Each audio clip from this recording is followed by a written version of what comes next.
Berapa rata-rata satu grup berapa orang bikinnya? Bikin apanya, Bu? Bikin usernya. Usernya berapa orang? Rata-rata satu grup. Kalau yang dari Ibu kemarin kan itu minimal 2, Bu. Mm-mm. Jadi Kalau rata-rata 2. ya, Oke. Oke.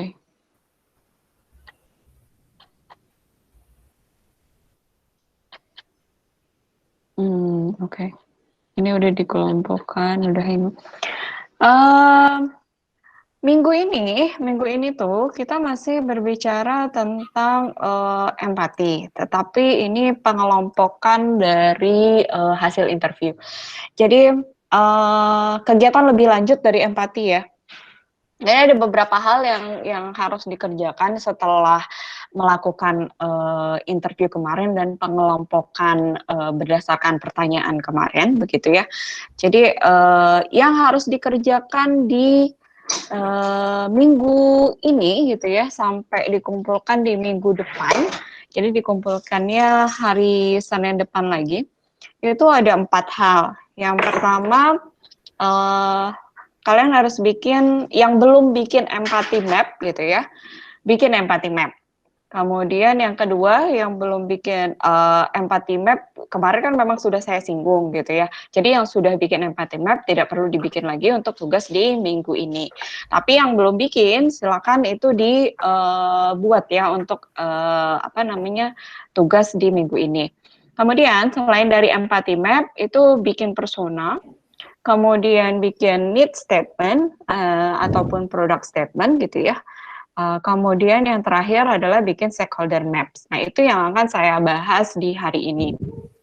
Jadi ini adalah tugas yang minggu ini akan dikerjakan oleh teman-teman gitu ya. Tuh ya, di chat udah saya tuliskan.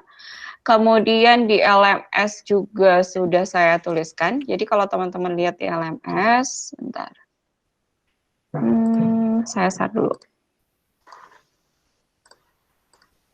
Oke, di LMS ini saya tulisnya di minggu ke-6. Walaupun ini sebenarnya harusnya masih bagian dari empathize, tapi karena ini tugasnya di minggu ke-6, jadi saya tulis letaknya di minggu ke-6. Ini nanti teman-teman kalau misalkan mau submitnya di sini di minggu ke-6 ada empathy map, persona, need statement, dan stakeholder map. Nah, ini lanjutan dari yang sudah dikerjakan di sini ya. Jadi kalau misalkan teman-teman sudah mengerjakan empathy map, nggak perlu lagi bikin empathy map di sininya. Tapi bagi teman-teman yang minggu lalu belum ada empathy map-nya, karena minggu lalu saya sempat singgung empathy map kan ya? Ya kan? Sempat singgung nggak empathy map? Saya kasih contoh nggak waktu itu? Halo? Enggak, Bu. Nggak? Enggak, Bu. Oh, Enggak ada. jangan-jangan di kelas 1 lagi berarti. Oke. iya, Bu. Berarti nggak ada yang ngerjain empathy map kalau gitu ya, karena saya nggak nyinggung. Oke. Berarti empathy map-nya dikerjain di minggu ini, gitu ya. Empathy map, persona, need statement, sama stakeholder map. Kalau diklik di dalamnya, itu teman-teman bisa lihat link yang tadi saya share di chat, gitu ya. Itu ada link tentang apa sih empathy map, contohnya seperti apa, kemudian persona itu seperti apa, need statement itu seperti apa gitu ya. Nanti kalau teman-teman mau tahu lebih lanjut tentang masing-masing item yang harus dikerjakan itu bisa dilihat di link berikut ini gitu. Deadline-nya seperti biasa minggu depan gitu ya. Minggu depan tanggal 19 Oktober hari Senin tidak lebih dari jam 12 malam. Jadi seminggu. Oke, saya terangkan dulu ya masing-masing dari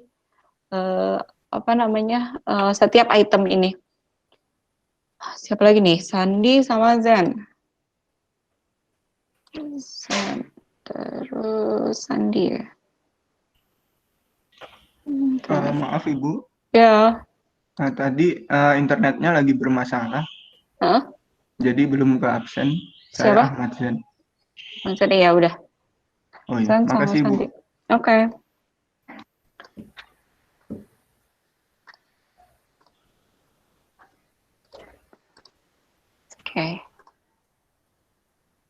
Sudah kelihatan screen sharing saya? Udah, Bu. Udah, Bu. Empathize itu kemarin saya sudah menjelaskan beberapa hal tentang empathize. Jadi saya langsung masuk ke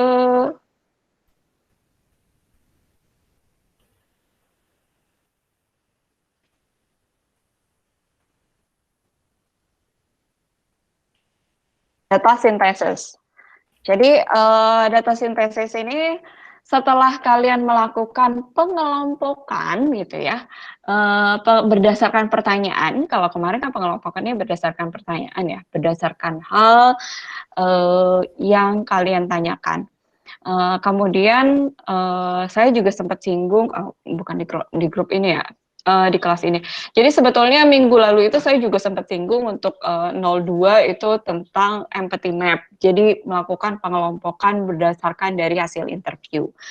Nah, karena di kelas ini saya belum pernah singgung, jadi nanti setelah melakukan interview dan data-data interview ada, yang akan kita lakukan yaitu melakukan pengelompokan. Gitu ya.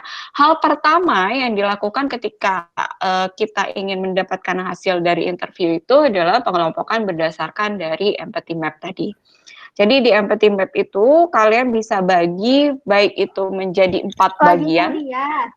Halo. Jadi hanya 4 bagian ataupun 6 bagian gitu ya.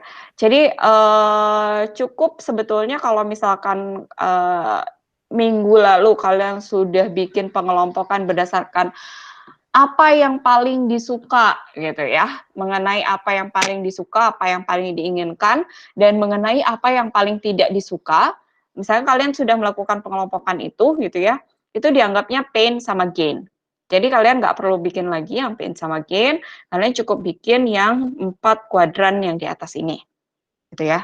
Tapi bagi teman-teman yang minggu lalu itu belum ada pengelompokan berdasarkan apa yang paling disuka dan apa yang paling tidak disuka gitu ya. Apa yang paling diinginkan kalau gain itu ya, dan apa yang paling tidak diinginkan gitu. Kalau di pain misalkan belum bikin, berarti nanti kuadrannya jadi 6 di empathy map-nya. Oke ya. Oke. Kita mulai dari empathy map dulu. Empathy map itu, bentar.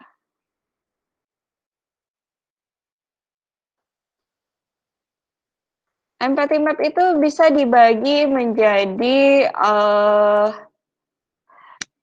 4 ataupun 6 seperti yang tadi saya sampaikan gitu ya. Untuk kuadran 4 di atas, kuadran 2 di bawah kan saya sudah sempat terangkan. Di kelas ini sempat nggak saya terangkan apa yang paling disukai dan apa yang paling tidak disukai waktu itu berdasarkan pertanyaan? Di minggu lalu? Sempat tidak? Udah ya? Oh, berarti kelas ini juga udah saya terangin. Oke, berarti saya nggak perlu jelasin yang itu, yang tentang pain dan gain. Yang perlu saya jelasin mungkin yang kuadran ini. Jadi kuadran empati itu dibagi menjadi apa yang disampaikan oleh seorang user gitu ya. Jadi di tengah ini adalah siapa user kamu. Kalau misalkan usernya tidak mau disebutkan namanya, ya nggak usah disebutin namanya, cuma ditulis aja profilingnya apa gitu loh ya. Misalkan mahasiswa berumur 24 tahun gitu, atau mahasiswa yang berada di universitas swasta di Bandung, misalkan begitu. Itu boleh. Nah nanti setelah dibikin seperti ini, jadi teman-teman di Miro-nya nanti jangan dipindahkan si sticky note-nya, enggak, tapi diduplikat aja. Jadi diduplikat sticky note yang ada, terus nanti baru dikelompokkan berdasarkan empathy map. Yang udah ada sebelumnya di atas ya nggak usah dirubah gitu ya. Nah, habis itu nanti setelah dikelompokkan menjadi seperti ini, size itu apa yang dia sampaikan. Misalkan semua hal yang dia sampaikan itu bisa ditulis di sini. Jadi misalkan dia mengatakan A, mengatakan B dan lain sebagainya, itu bisa ditulis di sini. Simpan di says. Contohnya nih, misalkan tadi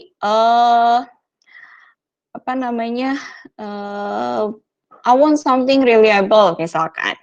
Atau kalian bertanya tentang apa sih yang ukuran yang paling ideal buat Anda, misalkan begitu.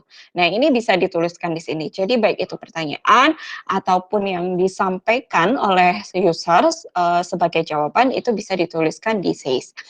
Kemudian berikutnya, kalau di things gitu ya, things itu adalah apa yang dia pikirkan. Gitu. Jadi misalkan ketika dia mau membeli TV, menurut dia ya, dia pikir akan jadi apa namanya, sesuatu yang bukan solusi buat dia gitu ya. Ketika dia membeli TV gitu, atau apa namanya, dia berpikir bahwa membeli TV itu akan menjadi sesuatu yang menarik gitu, atau sesuatu yang akan memberikan banyak keuntungan dari segi entertainment, misalkan begitu ya. Itu yang dia pikirkan. Menurut saya, nah kalau dia udah berpikir, menurut saya kayaknya sih, ya nah seperti itu berarti things gitu ya. Kemudian feels itu apa yang dia rasakan. Jadi ketika kamu mendapatkan jawaban-jawaban yang berkaitan dengan emosional atau berkaitan dengan sesuatu yang bikin dia mengeluarkan apa emosi gitu ya. Contohnya, wah, aku seneng banget nih kalau misalkan bisa beli TV, misalkan begitu. Atau, aduh menurut saya nih ya, kayaknya nih, saya bakalan tetap boring sih kalau beli TV, misalkan begitu ya. Nah itu kan feels yang dia rasakan gitu. Kemudian does itu apa yang akan dia lakukan gitu, apa yang biasanya dia lakukan. Contohnya, menurut saya sih, saya kayaknya tidak terlalu penting ya kalau beli TV. Sepertinya sih kalau saya beli TV, itu nggak akan bermanfaat banyak. Karena yang saya rasain sekarang gitu ya, saya cukup nyaman dengan sesuatu yang apa, less drama misalkan dia bilang gitu. Kemudian dan saya lebih suka biasanya nih untuk meluangkan apa, waktu untuk mengisi waktu luang dan untuk menghibur diri itu dengan bermain game, misalkan.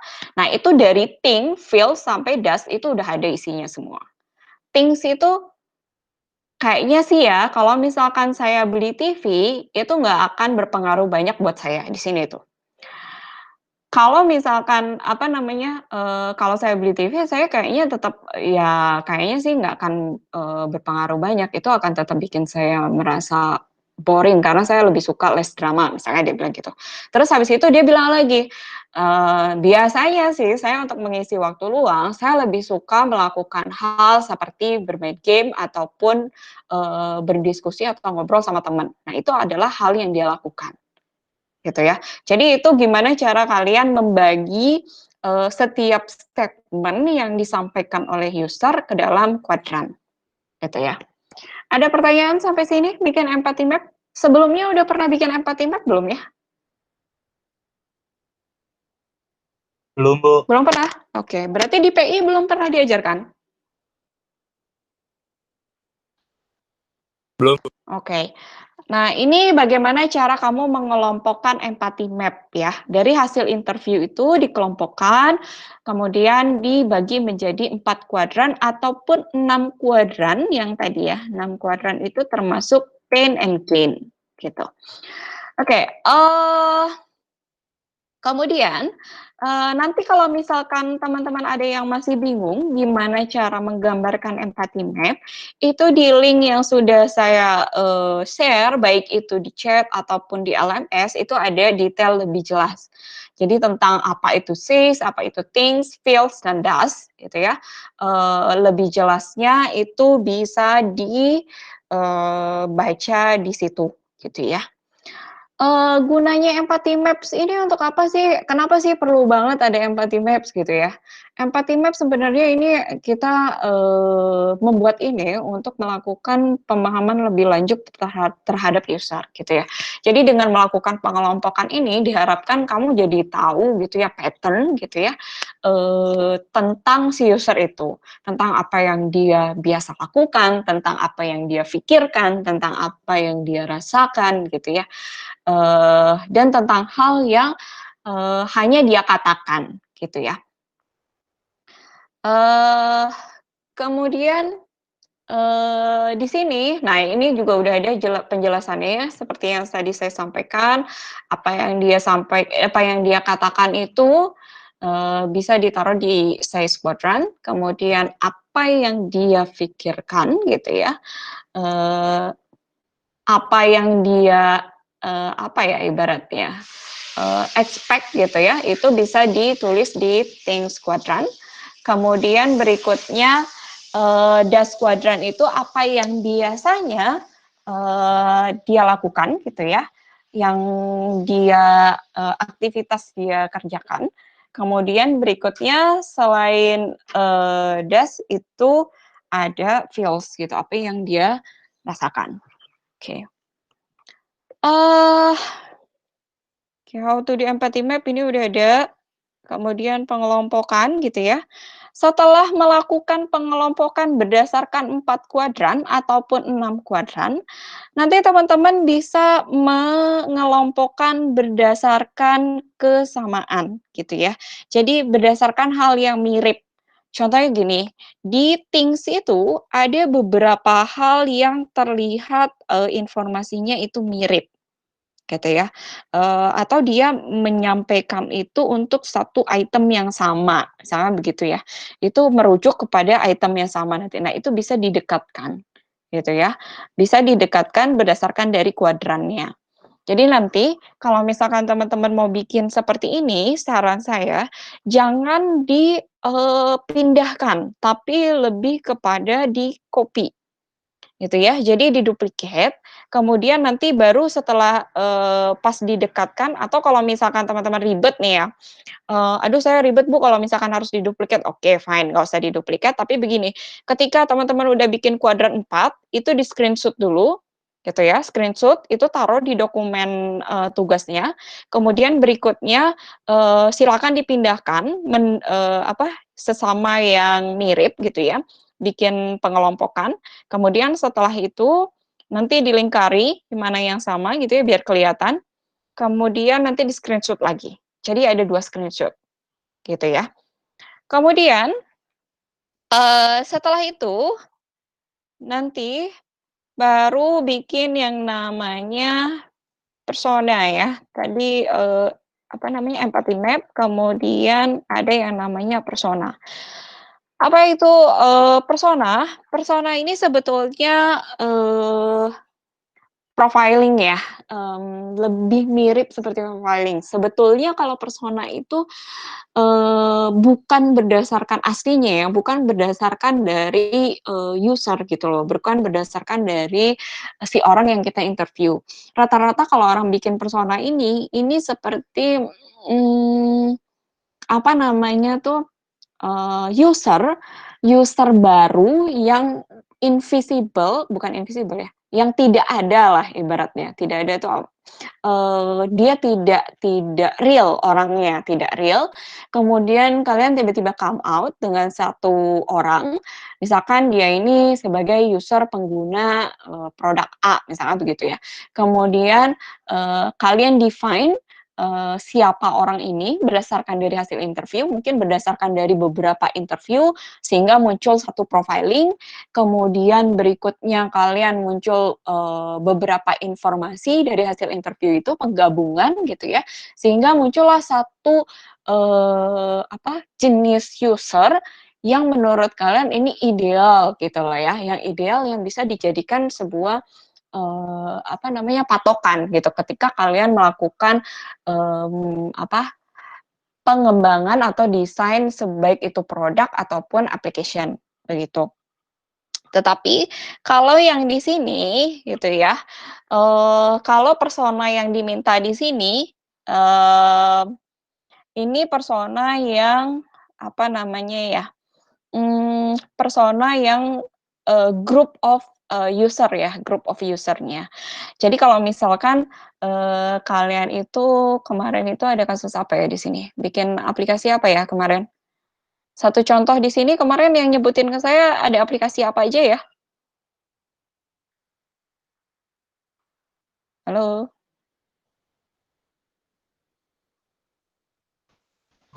Ada yang bikin marketplace, Bu. Marketplace ya? Oke, marketplace, ininya user-nya siapa kemarin? Target user-nya? Irfan, Bu, Irfan. Gimana, Bu? Target user-nya apa kamu? Gamers, Bu. Gamers. Oke. Iya. Jadi berarti orang-orang yang suka nge-game gitu kan ya? Iya benar, Bu. Nah, berarti target user kamu kan orang-orang yang suka nge-game yang berbagai rentang umur mungkin ya, dari berbagai rentang umur mungkin atau dari berbagai apa namanya segmentasi education misalkan ada yang dari SMA, dari kuliah dan lain sebagainya mungkin begitu ya, atau udah yang kerja misalnya begitu.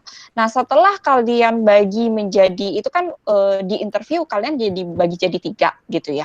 Tetapi di persona kalian bikin satu aja. Bikin satu, target usernya siapa? Tipikalnya paling tipikal tuh yang mana? Paling banyak menggunakan kira-kira yang nantinya paling banyak menggunakan aplikasi kamu itu di segmentasi pasar yang mana? Nah, diambil satu segmentasi itu gitu ya. Kemudian setelah kamu ambil satu segmentasi itu, kamu bikin personanya. Sebelumnya di sini ada yang udah pernah bikin persona belum?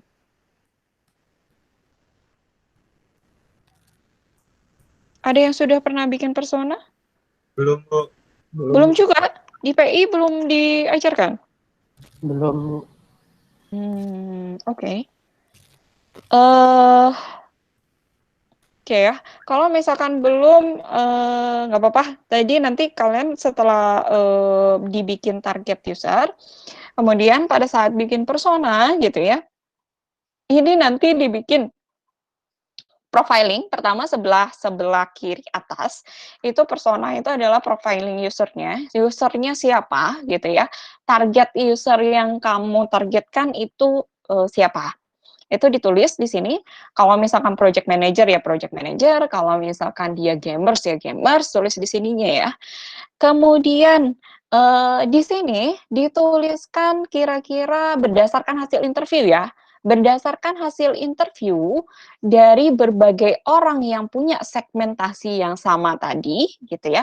Misalkan tadi kamu gamers, terus segmentasi interview yang kamu lakukan dengan gamers itu ada 5 gamers misalkan, ada 5 interview. Nah, dari informasi itu 5 gamers ini punya profiling masing-masing kan. Nah, 5-nya kalian tempel di persona. Jadi entah itu by nama, entah itu by profiling dia, itu tempelin aja di persona. Kemudian setelah itu di kanan itu adalah alasan mengapa dia memakai produk tertentu. Jadi misalkan kalian menggunakan aplikasi sejenis, karena sebelumnya ada yang pernah bertanya ke saya, "Boleh nggak Bu saya pakai aplikasi sejenis untuk dijadikan bahan untuk interview?" "Boleh," saya bilang. Jadi kalau misalkan nanti ada teman-teman yang sudah menggunakan aplikasi sejenis gitu ya, marketplace sejenis ataupun aplikasi yang mirip gitu, yang behavior-nya mirip, kemudian teman-teman cobakan gitu ya, atau teman-teman ada yang langsung bertanya misalkan, apa yang disukai dari sebuah aplikasi yang membantu Anda dalam melakukan apa misalkan ya, e-learning misalkan atau dalam melakukan pembelian barang. Nah, dia menyebutkan tuh, apa yang dia sukanya gitu ya, atau, kenapa dia ingin menggunakan marketplace gitu, atau kenapa dia spesifik menggunakan marketplace tertentu. Nah, itu disimpan di reason to use our product. Jadi our product ini bukan berarti harus produk kamu beneran, tidak harus. Karena di dalam tahap design thinking itu ada tahapan di mana kalian memang menggunakan prototipe yang aslinya sudah kalian bikin gitu ya. Ataupun kalian menggunakan prototipe yang bukan kalian bikin. Jadi, prototipenya itu prototip yang memang, sudah dikembangkan oleh orang lain, itu boleh, gitu ya.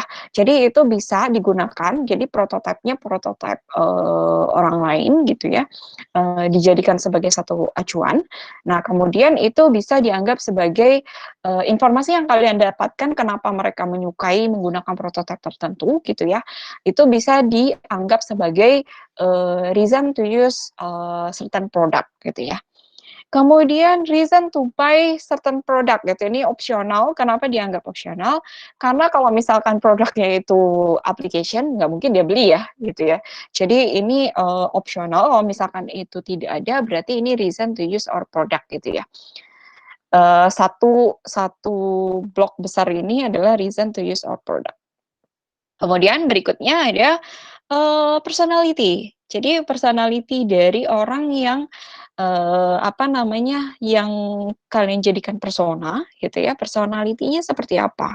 Ini dari beberapa orang, ini kan 5 orang ini, kalian bisa menggabungkan itu menjadi satu personality, kemudian apa yang dia suka gitu ya, apa saja yang dia suka, itu dikelompokkan di sini. Kemudian skill apa yang, dipunyai gitu ya. Kemudian yang terakhir adalah, teknologi savviness. Jadi level kehandalan penggunaan teknologi tertentu. Jadi apakah dia di level yang, beginner, intermediate, ataupun advance dalam menggunakan, aplikasi gitu ya, ataupun menggunakan internet misalkan begitu, ataupun menggunakan, produk tertentu yang memang kalian, ingin develop gitu ya. Nah itu bisa ditulis di situ. Kemudian, ini kan contohnya ada ya, berikutnya selain ini juga ada contoh lagi seperti ini ya. Boleh nggak kalau misalkan saya, menggunakan yang terakhir ini, kata-katanya bukan misalkan beginner, kemudian, intermediate ataupun advance boleh. Misalkan ditulis, "Saya jarang sekali menggunakan internet," misalkan, dia bilang begitu, ya udah tinggal di-paste aja di situ, jarang menggunakan internet, gitu ya. Jadi nanti dari informasi-informasi yang disampaikan, itu bisa dilihat dia sebenarnya di level, advance, intermediate, atau, beginner. Mungkin ada certain user yang ketika, kalian bertanya gitu ya, ketika kalian bertanya itu dia, menjawabnya seperti ini, "Saya tuh nggak suka pakai aplikasi A, karena terlalu banyak fitur, dan saya bingung cara memakai fiturnya." Misalkan seperti itu. Itu sebenarnya dia menunjukkan, level, eee, level kehandalan memakai teknologi, gitu ya. Itu sebenarnya dia lagi bilang bahwa dia nggak jago-jago banget pakai teknologi, makanya dia nggak begitu suka, hal-hal yang terlalu banyak fitur. Biasanya user yang, dia intermediate ke bawah, itu adalah user yang to the point. Jadi dia paling nggak suka kalau terlalu banyak fitur. Misalkan nih filter itu terlalu banyak pilihan, bisa ini, bisa itu, dan lain sebagainya. Itu mengganggu buat user yang beginner. Tapi buat user yang advance, itu dia akan sangat senang dengan fitur yang banyak. Dengan fitur yang semakin detail kamu bisa mengeliminate information. Nah, itu dia suka. Jadi, ketika kamu mendapatkan informasi yang seperti itu kamu bisa mengelompokkan, "Oh, ini orangnya beginner, oh ini orangnya intermediate," gitu ya. Oke, kemudian berikutnya setelah empathy map, kemudian persona, ada yang disebut dengan product statement. Gitu ya. Product statement ini mungkin, bukan berarti, produk dalam hal produk gitu ya, bisa jadi application gitu ya, produk kamu tuh dianggapnya application. Kemudian, di sini kalian bisa tuliskan mengenai apa, dari, produk kalian gitu ya. Contohnya misalkan, "Saya ini membangun produk ini untuk apa?" gitu ya. Kemudian kalau misalkan aplikasi berarti kalian tinggal tulis aja, aplikasi kami itu dibangun untuk apa, sehingga dapat menyelesaikan permasalahan bagi mereka yang apa. Kemudian dalam mengatasi problem apa, gitu ya, dengan memberikan solusinya apa yang akan kamu berikan. Nah, itu dituliskan. Kemudian we will know if our product works when we see. Nah, kami akan melihat akan bisa melihat apakah produk kami itu bisa bekerja jika user kami berhasil melakukan apa, gitu ya. Nah, di sini misalkan sebagai contoh, dalam memudahkan transaksi pembelian barang, gitu ya, aplikasi kami akan membantu ibu-ibu, gitu ya, yang tidak bisa bepergian keluar rumah selama pandemi dalam menyelesaikan yang tidak bisa keluar untuk membeli barang selama pandemi, gitu ya. Dengan kemudahan pembelian barang secara online, gitu ya, dengan memberikan kemudahan pembelian barang secara online dan memberikan misalkan berbagai experience, berbagai pengalaman dalam membeli barang yang seperti realnya, baik itu bisa bertanya dengan tokonya langsung sebelum membeli, kemudian dapat bertransaksi menggunakan tipe pembayaran apapun, kemudian bisa melihat detail dari produk, bisa memilih detail dari produk, misalkan seperti itu ya. Nah, ini adalah strategi yang kalian punya.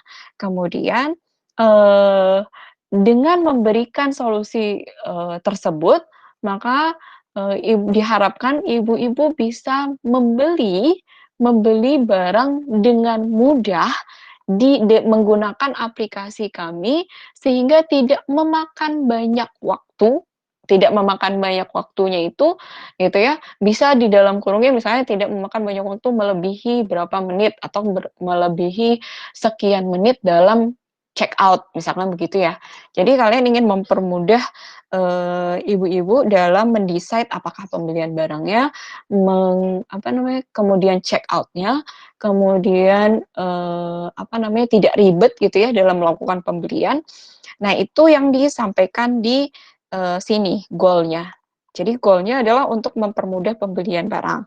Problemnya adalah yang tadi, karena pandemi tadi, gitu ya. Target audiensnya ibu-ibu, gitu ya. Strateginya payment-nya sama, kemudian bisa berinteraksi, pokoknya behavior, kemudian pengalaman yang dirasakan persis seperti membeli barang secara offline.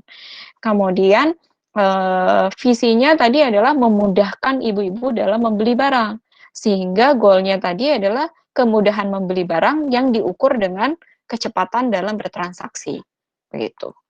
Paham ya sampai sini untuk product statement? Halo? Halo? Jelas nggak apa yang saya sampaikan? Jelas, Bu. Oke ya. Jelas, Oke, Bu. itu untuk product statement. Product statement atau need statement gitu ya, itu lebih kurang sama gitu. Nanti kalian tinggal cek aja yang lebih detailnya seperti apa di sini ya, ataupun melalui link yang saya share.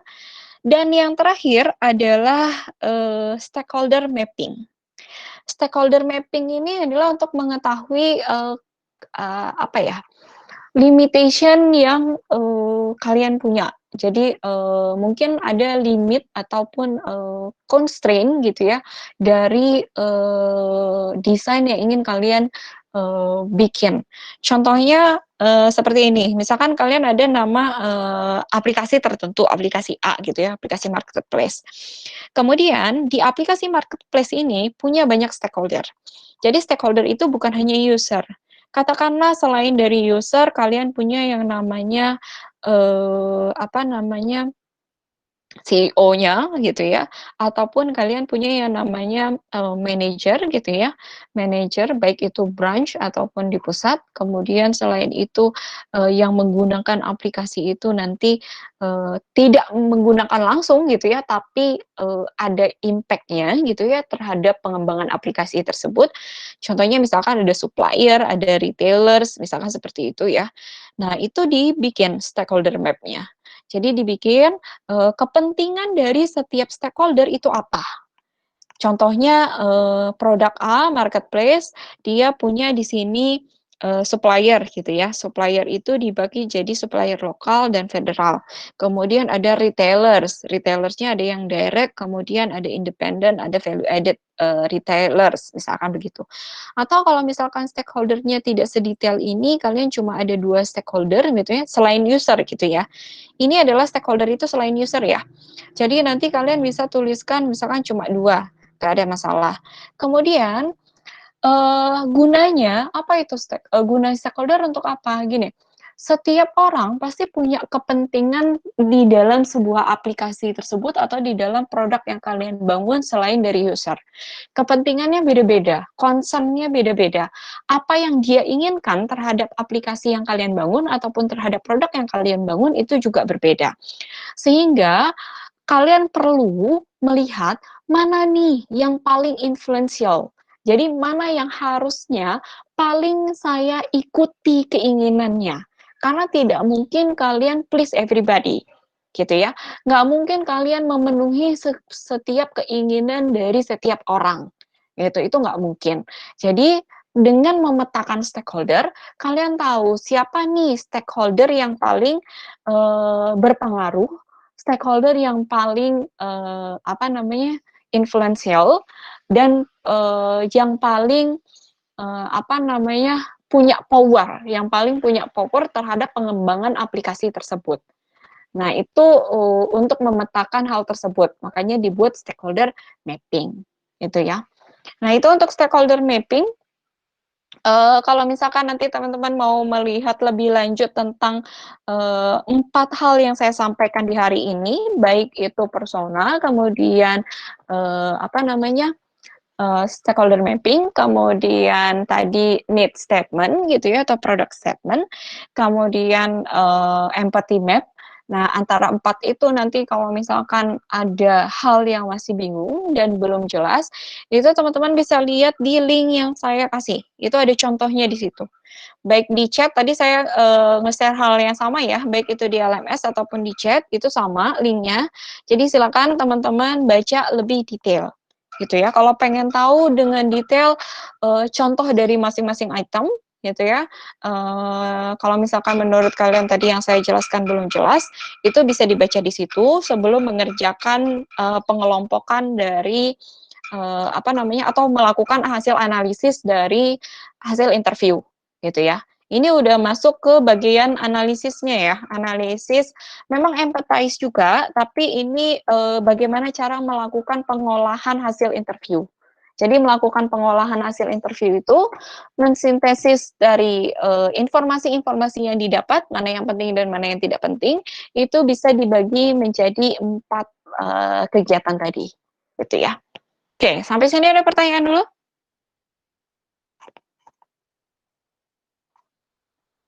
Gak ada? Bu, mau nanya Bu, Ya, silakan.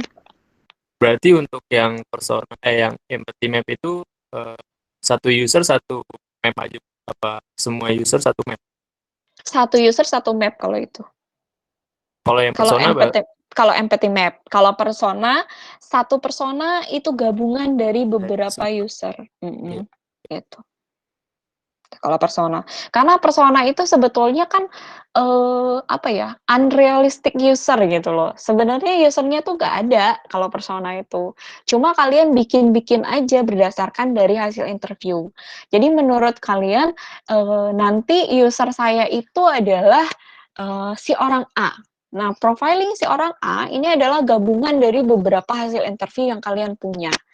Nah, kalian bikin aplikasi, gimana caranya bikin produk ataupun bikin aplikasi untuk memenuhi semua keinginan dari satu user persona ini, gitu. Paham ya maksudnya? Ya, Bu. Oke, ada lagi? Kalau di problem statement atau product statement, ini goal yang kalian ingin capai ya, goal yang ingin kalian capai, ini kalian di step lagi gitu ya. Apa sih sebenarnya produk yang ingin kalian bikin itu? Apa sih application yang ingin kalian bikin itu? Nah, bikinnya di sini. Kemudian terakhir stakeholder mapping gitu untuk mengetahui misalkan nih nanti ketika kalian melakukan desain, terus ada si stakeholder A dan stakeholder B yang gontok-gontokan gitu ya, yang keinginannya bertolak belakang. Kemudian nanti ketika kalian ingin mendesain, kalian bingung nih, saya harus berada di mana? Apakah di tengah-tengahnya atau cenderung ke user tertentu? Nah, itu dilihat berdasarkan dari stakeholder mapping. Jadi orang yang paling tinggi powernya, influensialnya, beneficialnya untuk application, maka itu yang kalian ikuti, gitu ya. Jadi makanya perlu ada stakeholder mapping, memastikan bahwa apapun yang kalian desain gitu ya di aplikasi, itu tidak hanya memenuhi keinginan user sebagai direct pengguna, tetapi juga memenuhi keinginan stakeholder lain yang berkepentingan terhadap aplikasi tersebut, gitu. Itu ya. Oke, ini yang kalian kerjakan, tolong dikerjakan di minggu depan, gitu ya. Kemudian nanti dikumpulkan di LMS seperti biasa. Kemudian ini merupakan lanjutan dari kegiatan yang sebelumnya ya. Jadi kalau kemarin itu kegiatannya pure interview gitu ya. Kemudian kalian udah mengelompokkan berdasarkan interviewnya, itu berdasarkan pertanyaan interviewnya dan berdasarkan dari hasil interviewnya. Nah kalau ini sudah mulai memasuki fase define gitu ya, tentang bagaimana kalian menentukan informasi-informasi mana sih yang penting gitu ya, bagaimana cara melakukan analisis dari hasil informasi yang didapat di interview itu. Jadi udah mulai masuk ke define, tapi masih di antara empathize dan define gitulah ya lebih kurang. Nah nanti setelah ini kita akan masuk ke define di minggu depan gitu. Jadi nanti kalian akan mungkin tiap minggu atau per 2 minggu akan ada terus kegiatan gitu ya, lanjutan dari runtutan dari tahapan gitu ya. Jadi nanti tubesnya itu nggak langsung dikerjakan brek di akhir, nggak. Jadi ini kalian udah nyicil tubesnya gitu. Gitu ya. Oke, ada pertanyaan dulu sampai sini? Ada pertanyaan? Gak ada? Belum, Bu. Oke, kalau tidak ada pertanyaan berarti udah cukup saya naranginnya. Karena cuma itu yang harusnya saya terangkan hari ini gitu ya. Di minggu ke-6. Kalau misalkan tidak ada pertanyaan, kelasnya saya tutup nih. Gimana? Gak ada pertanyaan ya? Sudah cukup ya? Oke. Kita ada UTS, Bu. Aduh, saya belum nanya nih ke koordinator mata kuliah. Sepertinya sih ada ya. Sepertinya sih ada. Kayaknya sih UTS-nya ini ya, serentak. Dilakukannya serentak UTS-nya. Jadi nanti kalian lihat jadwalnya aja di Igrasias gitu ya. Di Igrasias dicek tanggal berapa gitu ya. Nanti pelaksanaannya berbarengan di jam yang sama. Kemudian rata-rata studi kasus, multiple choice kayaknya, multiple choice, kemudian studi kasus. Seingat saya ada ya, multiple choice, studi kasus. Itu soalnya. Saya nggak tahu jumlahnya berapa, saya belum tahu. Belum tanya juga ke koordinator. Tapi lebih kurang studi kasus dan multiple choice gitu. Ada pertanyaan lain selain dari UTS? Gak ada? Oke, kalau misalkan cukup jelas, Valen. Valen. Oke. Ya, Valen udah saya masukin. Oke, kalau misalkan tidak ada pertanyaan lainnya dari 41 berarti saya anggap kalian paham gitu ya dengan yang saya sampaikan. Nanti kalau misalkan kurang detail ataupun kurang jelas, tolong dibaca kembali yang saya share di LMS ataupun di chat ya, linknya. Jadi belajar untuk bisa membaca atau learning apa ya, learning by your own gitu ya. Jadi belajar sendiri gitu. Jangan sampai nanti menunggu apa yang saya sampaikan aja gitu ya. Nggak cukup kalau misalkan nunggu apa yang saya sampaikan aja. Silakan didetailkan gitu ya, mendapatkan informasi yang lebih banyak dengan belajar sendiri gitu supaya hasilnya juga perfect gitu. Dan sebisa mungkin ini ya bagi teman-teman yang mau ke UI UX karirnya gitu ya, atau mau ke application development ataupun mau ke analisis gitu ya, punya portofolio yang baik untuk mata kuliah UX gitu ya, atau mata kuliah PI gitu, itu bagus untuk portofolio pada saat melamar kerja gitu ya. Jangan sampai pada saat nanti kalian mau ngelamar, pas udah lulus dari sini, baru kalian nyusun portofolio itu udah terlambat. Gitu. Jadi kalau misalkan mau nyusun portofolio, susun dari sekarang saat kalian masih kuliah gitu ya. Kemudian lakukan dengan baik setiap tugas sehingga itu jadi amunisi gitu ya. Jadi peluru untuk kalian nanti mau menembakkan apa namanya lamaran ke berbagai perusahaan gitu. Jadi tolong dilakukan dengan sebaik mungkin tugasnya supaya ini bisa jadi suatu kebanggaan nanti ketika kalian mau melamar pekerjaan di tempat lain, begitu ya. Tuh, paling itu aja pesan dari saya. Kalau misalnya emang udah nggak ada pertanyaan, kelasnya saya tutup ya. Assalamualaikum warahmatullahi wabarakatuh. Waalaikumsalam. Waalaikumsalam warahmatullahi wabarakatuh.